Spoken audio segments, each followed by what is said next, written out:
Ny fitaterana nabakabaka kosa ny kompania mpitaterana Aerostral ny fantatra zany fa mpiara-miasa matanjaka voafidin'ny kompania mpitaterana Air Madagasikara iara-iasa aminy. Tokony hamarana ny fifampiresahana nefa ny Aerostral sy ny fanjakana malagasy mba ahafahana miroso amin'ny fanaovan-tsony na ny protocole d'accord ny faran'ity volana martsa ity.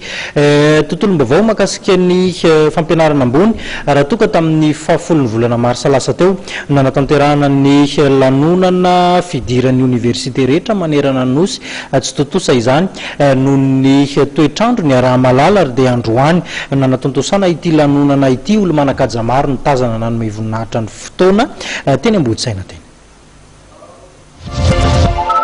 Miatra tanteraka eny anivon'ny université eny eto amintsika ny rafitra LMD licence master doctorat raha ny fantatra nandritry ny lanonana manamarika ny fidiran'ny université androany teny Amboditsaina.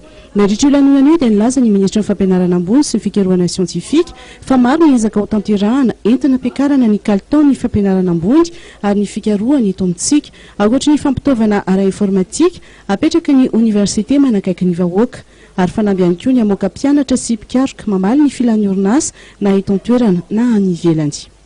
Napetraka ny université manakaiky ny vahoaka, université de proximité.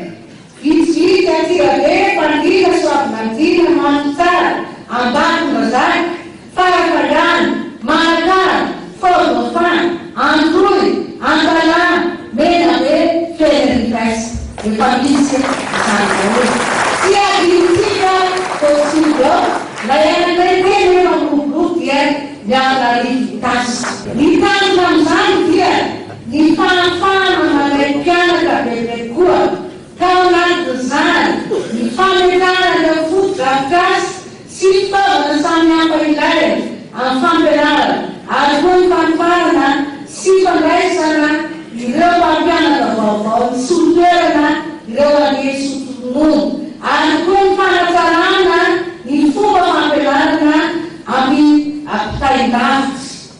Efa natomboka ao Malalarby sy ny fampianarana eny anivon'ireo université enina sy ireo Institut supérieur de technologie de Madagascar IST miisa 3 etsika ara-panatanjahantena sy ara-kolotsaina no santarana ny fampianarana ambony omaly teny amin'ny gymnase Ankatso.